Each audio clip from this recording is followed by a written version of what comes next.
Hey guys, welcome back to The Readers. I hope you are having an amazing day. Let's get right into the stories. The first one is an entitled People Story. Have you ever had a neighbor so crazy you had to get a restraining order? My new neighbor decided my dream car was actually her son's, and she launched an all-out war to get it. She called 911, egged my car, and even sent a tow truck. But her biggest mistake was sending me one specific letter. So I'm a 32-year-old guy who works remotely as a software engineer. A few years back, I finally saved up enough to buy my dream car. A pristine 2019 Dodge Challenger in that gorgeous plum-crazy purple color. I know it's a bit flashy, but I'd wanted one since I was a teenager, and after years of driving beat-up sedans through college and my early career, I felt like I'd earned it. I bought it used with relatively low mileage from a dealership about 3 years ago, and it's been my baby ever since. I live in a quiet suburban neighborhood. Most of my neighbors are pretty chill. We wave at each other, occasionally chat about lawn care or whatever, but generally keep to ourselves. My house has a 2-car garage, but I also have a wide driveway where I usually park the Challenger because I like being able to see it from my home office window. Yeah, I'm that guy. Sue me. Everything was fine until about 8 months ago when a new family moved in 3 houses down from me. The house had been empty for a while, so I was curious to see who the new neighbors would be. Moving day came and I saw it was a woman who looked to be in her late 40s and her teenage son. No dad in the picture from what I could tell. I gave them a friendly wave when I saw them unloading boxes, and the woman, I'll call her Karen because, well, you'll see why, gave me a tight-smiled nod before turning back to her boxes. Her son didn't come with her when she first walked over to introduce herself a few days after moving in, but she mentioned he was a senior in high school and really into cars. She seemed nice enough at first, asked the usual new neighbor questions about trash pickup days and where the good grocery stores were. I pointed out my Challenger and mentioned I was into cars too.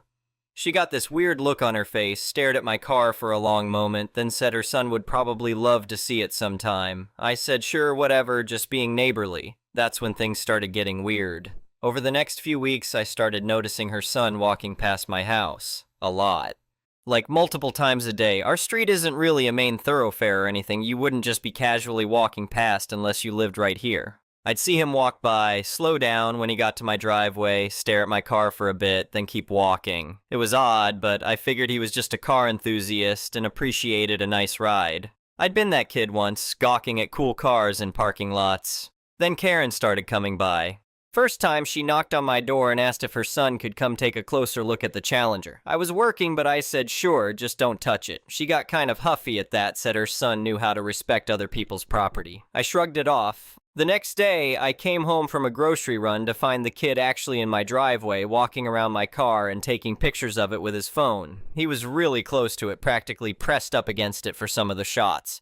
When I pulled up, he jumped back looking guilty and mumbled an apology before hurrying back toward his house. Again, weird, but not threatening. I figured maybe his mom had given him permission and he thought it was okay. Karen came by again a few days later. This time she asked if her son could sit in the car, just to see what it felt like, she said. He was thinking about getting one someday and wanted to experience it. I politely declined, explaining that I didn't let anyone else drive or sit in my car. It was kind of my personal policy. She didn't take it well. Her face got all pinched and she said I was being unreasonable, that it wouldn't hurt anything to let a young man live his dream for 5 minutes. I held firm and said no. She left in a huff. That's when the crazy really started. About a week after that conversation, I went out to my car one morning and found a note tucked under the windshield wiper.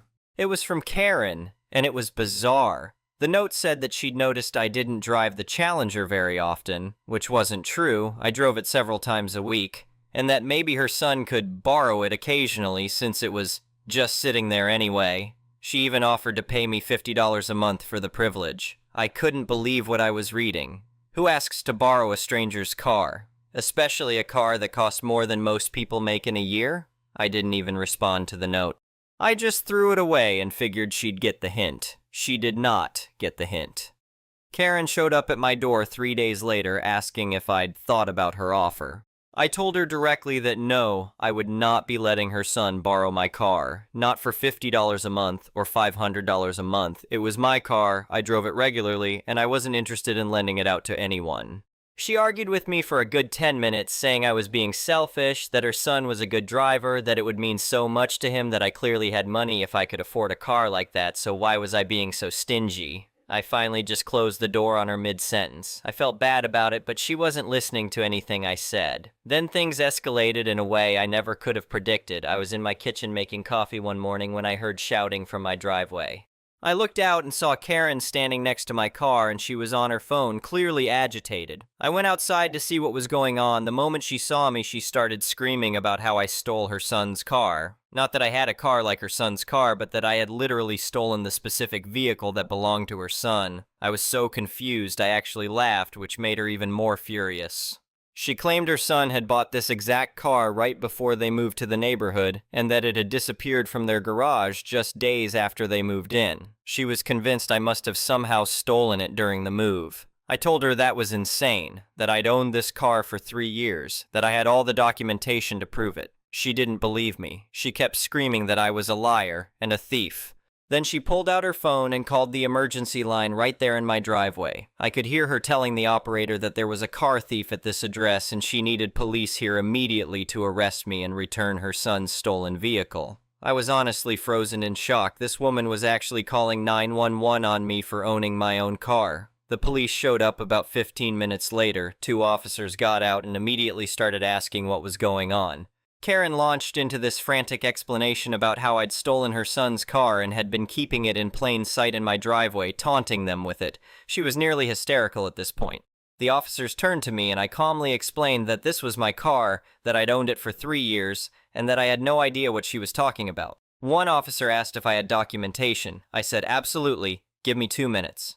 I went inside and grabbed my registration, the title, which I kept in a fireproof safe, my insurance card, and even the original bill of sale from the dealership. The officers asked to see my documentation. I showed them my registration and driver's license, which matched. One of them glanced at the VIN through the windshield and confirmed it matched my registration.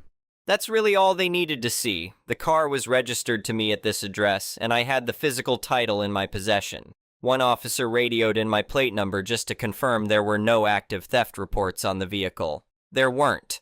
They turned to Karen and asked if she had any documentation showing her son owned this vehicle.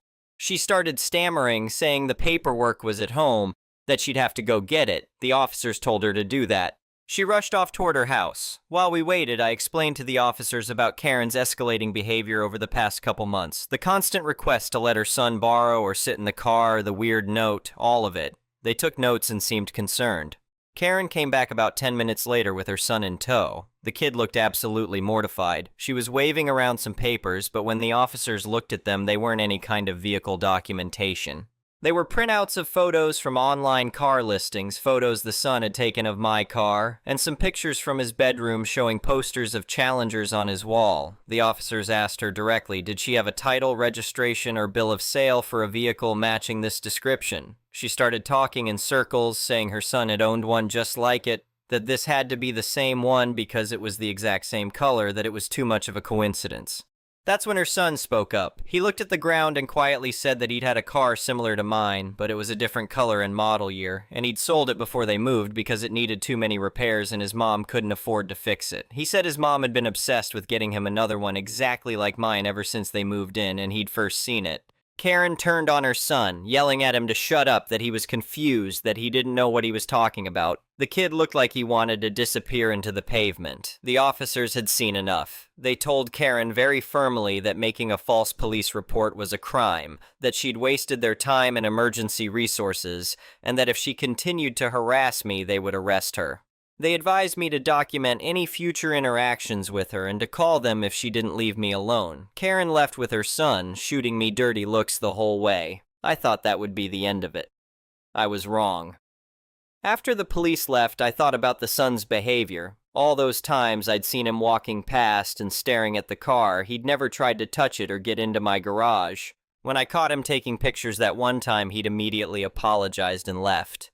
Looking back, I wondered if his mom had been pushing him to show interest in the car, and he'd been going along with it to keep the peace. His body language during the police visit, the way he'd tried to quietly correct her, the embarrassment on his face, suggested he knew his mom was out of line but didn't know how to stop her. But Karen? she wasn't done. Not by a long shot. The very next day, she came to my door with a typed letter. She handed it to me without a word and walked away before I could even ask what it was. I opened it and couldn't believe what I was reading. The letter was titled, "Official Demand for Documentation," in bold letters at the top. In it, Karen stated that she was officially demanding that I provide her with complete documentation proving ownership of the vehicle in question within 48 hours, or she would be forced to escalate to higher authorities. She'd made a bulleted list of what she wanted: bill of sale, title, registration, insurance documents, service records, and photographic evidence of ownership dating back to purchase. At the bottom, she wrote that once I provided all this, she would review it with her lawyer and determine whether to pursue legal action against me for theft. I stood there in my doorway reading this thing twice, just trying to process the audacity. This woman had just been told by police that she was wrong, that the car was definitively mine, and she was doubling down with legal threats. I could have ignored her. I probably should have ignored her. But something about her smug attitude when she'd handed me that letter, the way she'd walked away so confidently like she'd just checkmated me, made me decide to comply with her demand exactly as stated. If she wanted documentation, I'd give her documentation. I spent the next day gathering everything, and I mean everything. Every receipt from oil changes and tire rotations going back 3 years. Every photo I'd ever taken with the car, including ones from the day I bought it at the dealership with the salesman standing next to me. All my registration renewals showing the car had been registered to me at this address continuously. 3 years of insurance payment records and policy declarations. The original dealership paperwork with dates clearly showing I'd purchased it years before she'd moved to this neighborhood. I even called the dealership and got a notarized letter from them confirming the sale date, VIN, and my information as the buyer.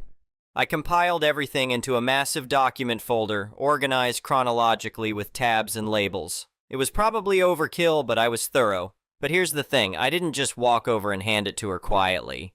She'd demanded documentation, and she'd specifically threatened to escalate to higher authorities. So I decided she'd get it through official channels. I made 3 copies of everything. One set I sent to Karen via certified mail with signature confirmation required, so there'd be legal proof she received it. One set I kept for myself. And the third set, I took it directly to the local police station. I asked to speak with the same officers who'd responded to my house, and luckily one of them was there. I explained that the neighbor had issued this official demand for proof of ownership and had threatened legal action. I showed him Karen's letter and then presented him with the complete documentation package. I told him I was complying with her demand by providing law enforcement with the complete documentation trail since she'd said she was involving higher authorities. The officer actually chuckled when he read her letter. He said they'd keep my documentation on file and that I was smart to create a paper trail. He made a note in their system, linking it to the previous incident report from when she'd called 911. He said if she called again, making the same claims, they'd have all my proof of ownership right there in the system and would know before they even arrived that any report she made was bogus. This turned out to be an incredibly smart move. Karen received her certified mail package 3 days later. I know because I got the signature confirmation. She didn't come talk to me, didn't acknowledge it at all. I figured maybe she'd finally realize she was wrong and would leave me alone. Nope. 4 days after she received the documentation, I got a call from the police non-emergency line. The dispatcher asked if I was home and if my purple Challenger was currently in my driveway. Confused, I said yes to both. She said they'd received another call from my neighbor claiming the vehicle was stolen and asking for it to be impounded, but that they had my documentation on file and just wanted to confirm the car was where it should be before they responded. I confirmed everything and the dispatcher said they'd handle it. About 20 minutes later, a police car pulled up, different officers this time. They knocked on my door, apologized for bothering me, and said they just needed to do a quick verification since a call had been made. One officer looked at my registration, glanced at the VIN, nodded, and that was it. They radioed back that the vehicle was confirmed as mine and properly registered. Then they went to Karen's house. I didn't watch or listen in, but I heard later from another neighbor that they'd given her a very stern warning about repeatedly filing false reports. You'd think that would be enough, right? It wasn't. About a week after that, I woke up one morning to find my car covered in egg residue. Someone had absolutely pelted it with eggs overnight. The stuff had dried on and was already starting to etch into the paint in the morning sun. I was furious. I'd actually installed security cameras around my house a few weeks prior because Karen's behavior had been escalating and I wanted to have evidence if anything happened. Best decision I ever made. I checked the footage and there it was, clear as day. Around 2 in the morning, a figure matching Karen's build and clothing had crept up to my driveway and threw what appeared to be eggs at my car before hurrying away toward her house.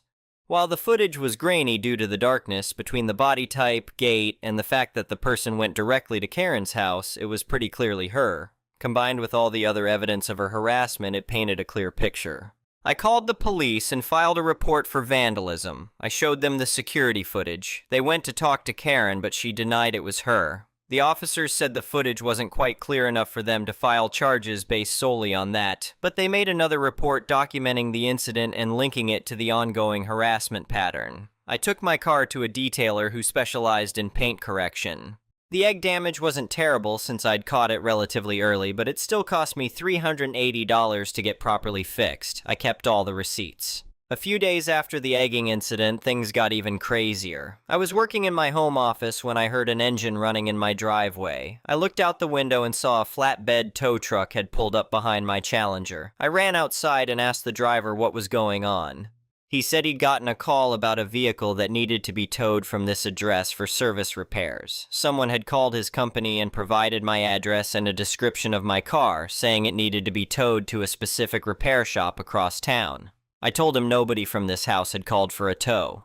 That's when I noticed Karen standing at the end of my driveway with her phone out, recording the whole thing. The driver looked confused and checked his paperwork again. He said the call had come from a woman claiming to be the owner who needed the car towed for transmission work. I asked him if the person who called had provided any proof of ownership or authorization. He admitted she hadn't, just given a phone call with an address and vehicle description. I told him this was my car, showed him my registration right there on the spot, and explained that my neighbor had been harassing me about this vehicle for months. I pointed directly at Karen standing there filming. The driver looked annoyed. Apparently this wasn't the first time someone had sent him on a wild goose chase with false information. He told me there was no way he was towing a car without proper documentation and authorization from the actual owner. He apologized for the confusion and said he'd be billing whoever called for the service call fee since he'd driven out here. Then he walked down to Karen and asked if she was the one who'd called. She tried to play dumb at first, then admitted she'd called because she believed the car was her son's and she was having it taken to get repairs. The driver told her flat out that she'd be charged $150 for the service call since she'd fraudulently requested a tow for a vehicle she didn't own. I could hear her arguing with him from my driveway, saying it wasn't fair, that she'd made an honest mistake. He wasn't having it. That was the last straw for me. I'd been patient, I'd documented everything, I'd tried to handle things reasonably, but Karen had vandalized my property, repeatedly filed false police reports, and now tried to have my car towed. I decided it was time for legal action. I consulted with a lawyer who specialized in harassment and neighbor disputes. I showed him everything, all the documentation, the police reports, the security footage, Karen's demand letter, the certified mail receipts, everything. He said I had an excellent case for a restraining order and could potentially sue for damages related to the vandalism and harassment. We filed for an emergency temporary restraining order first, which was granted the next day based on the evidence of vandalism and repeated false reports. This gave me immediate legal protection while we waited for the full hearing. The temporary order was good for 2 weeks, and we got a hearing date scheduled within that window for the permanent order. The temporary restraining order was served to Karen by a sheriff's deputy. According to my other neighbors, she absolutely lost it when she received it, screaming at the deputy that I was the criminal, not her, and that this was all a huge misunderstanding. During the 2 weeks before the hearing, Karen left me alone. I didn't see her walking past my house, didn't get any more notes or demands, nothing. The temporary restraining order clearly specified she couldn't contact me directly or indirectly, couldn't come onto my property, and had to stay at least 100 feet away from me and my house. The hearing was scheduled for 2 weeks later. I showed up with my lawyer and all our evidence organized in a 3-ring binder, plus the security footage queued up on my laptop. Karen represented herself and brought a messy stack of papers, including printouts of the photos her son had taken of my car and pictures of his bedroom posters. The hearing itself was pretty straightforward. My lawyer presented our timeline of harassment with all the evidence neatly organized. Police reports, Karen's demand letter, security footage of the egging, the tow truck incident report, witness statements from other neighbors who'd seen her obsessive behavior. The judge watched the security footage of her vandalizing my car, reviewed the police report from the initial driveway incident, and read through Karen's demand letter. The judge asked Karen some pointed questions about her claims that I'd stolen her son's car. She stumbled through her answers, at one point saying she knew in her heart that the car should belong to her son, and that it wasn't fair that I had one and he didn't. She said they'd moved to this neighborhood specifically hoping for a fresh start, and that seeing my car every day had been devastating for her son. The judge asked if she had any evidence at all that the vehicle was stolen. She didn't. The judge asked if she had any documentation proving her son had ever owned this specific vehicle. She didn't. The judge asked why she continued to harass me after police had verified my ownership multiple times. She said she was seeking justice and standing up for her son. Her counterclaim against me was dismissed immediately. The judge stated clearly that I had provided overwhelming documentation of ownership and had committed no wrongdoing whatsoever. He granted my permanent restraining order, which would be in effect for 3 years. He also ordered Karen to pay me $380 in restitution for the damage to my car from the egging, plus $500 for my legal fees, and an additional $150 to reimburse the tow truck company for the fraudulent call.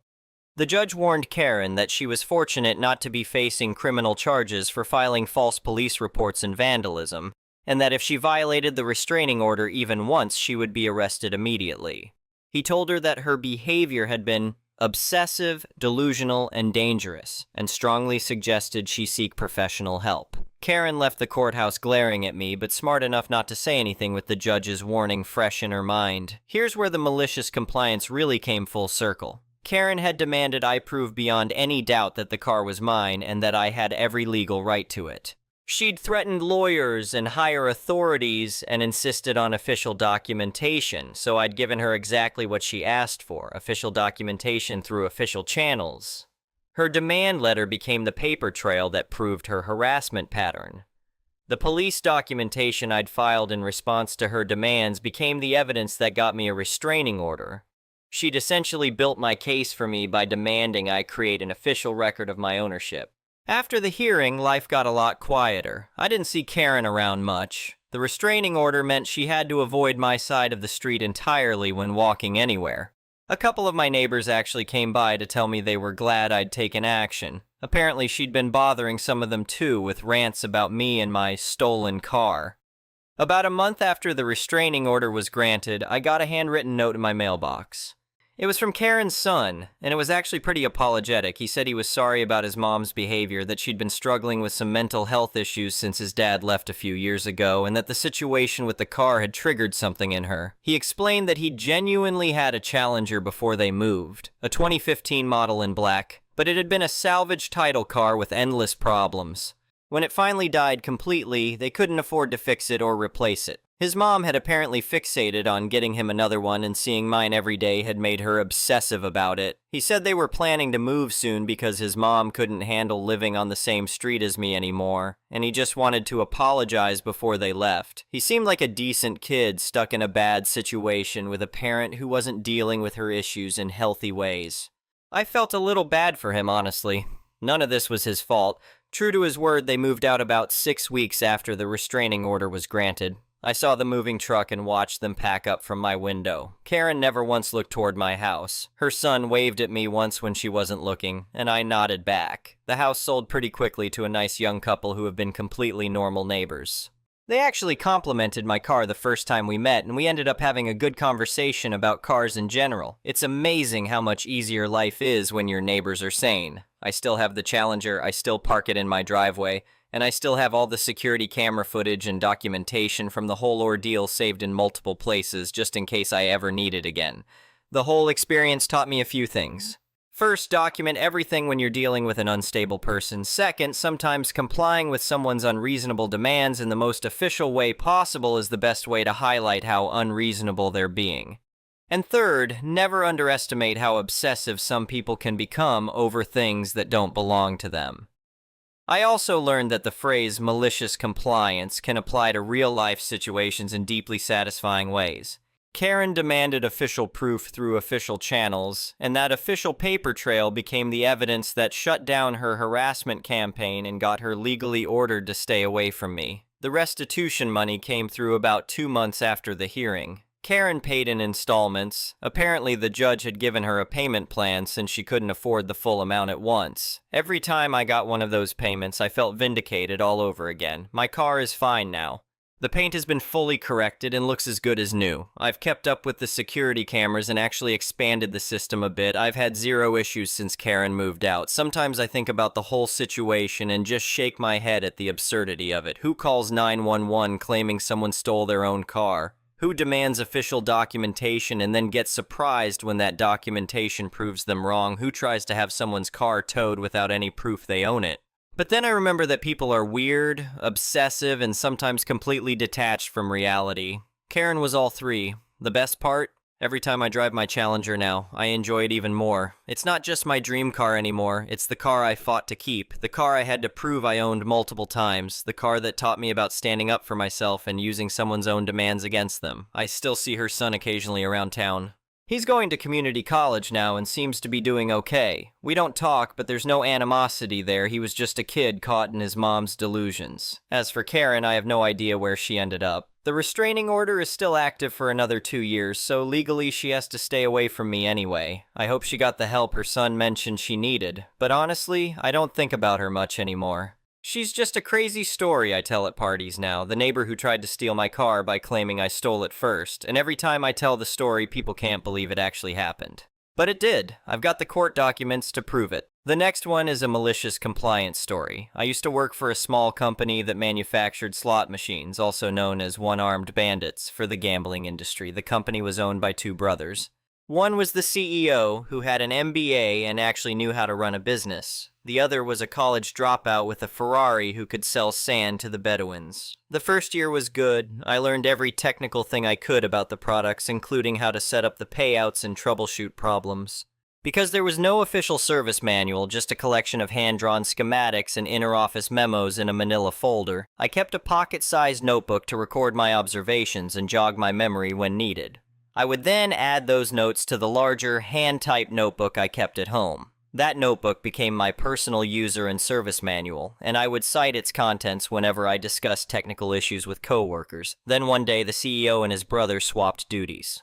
The MBA-holding CEO went back to the main office in Vegas to handle sales, and he left his brother in charge of us. One of the first tasks the brother gave me was training a new hire. The new guy was another former salesperson, somewhat tech-savvy, and a friend of his. I walked him through the assembly, testing, and servicing of the products. I had him shadow me for a day, and then I observed him as he did my job for the remainder of the week. The following Monday, the CEO's brother informed me that he was sending me along with a shipment of our products to supervise their installation. He promised overtime pay plus per diem for the entire trip. Once I arrived on site, I saw that the only work I actually had to do was plug each unit in and run 100 coins through each one to certify that they worked. No problem. Done in a day.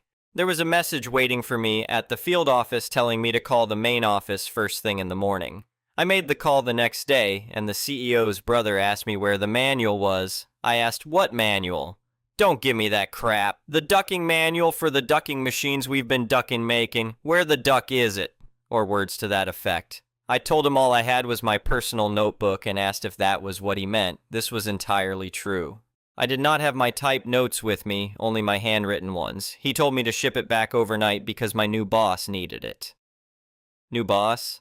Apparently he had promoted the guy I had spent 1 week training to shop supervisor right before I left for Vegas and only then decided to inform me. Cue the malicious compliance. No problem. A few more pleasantries were exchanged and the call ended.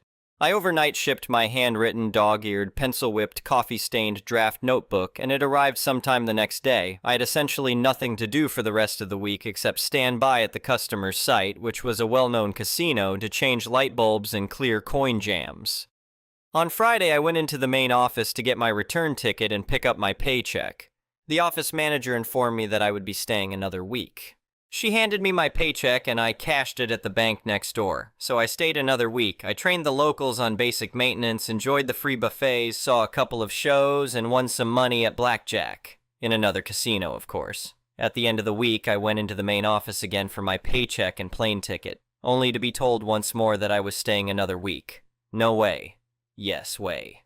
That was the first time I had ever heard that response, and it has stuck with me ever since. I told her I had enough cash to pay for my own ticket home, and I was prepared to do exactly that whether or not I still had a job when I got there.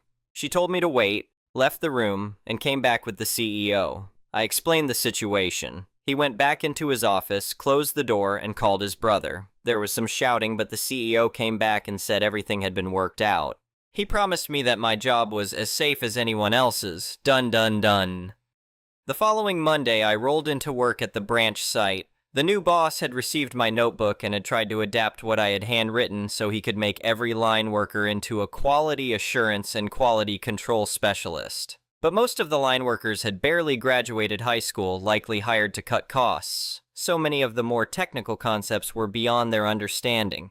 To top it off, about a third of the original line workers had been replaced by people who could barely understand English, again likely hired to cut costs, much less anything technical. It should go without saying that what had once passed for quality work had become a twisted and broken parody of itself. As I was surveying the damage, the CEO's brother arrived, took one look at me and said, "You're fired, get the hell out." I smiled, shrugged, and complied. Back home, I called a friend and got an interview with my now former company's main competitor. They offered me a similar position with better pay starting a week later. The typed manual went with me. About a year later, the brother of the CEO of my former employer was on a tour of my new employer's facility. When Human Resources later asked my opinion of him, I said he would make a great salesperson, especially if he stayed out of rehab and did not violate any restraining orders. True. I did not say he had ever gone to rehab or received any restraining orders. I only said he would be okay without them. He did not get hired. I stayed with that company for another year, then left for yet another company for even more money and better benefits. Typed out in Microsoft Notes. No artificial intelligence bots were used other than the native Microsoft spell checker. The capital of Lincoln is Nebraska. Anyway, thank you for watching.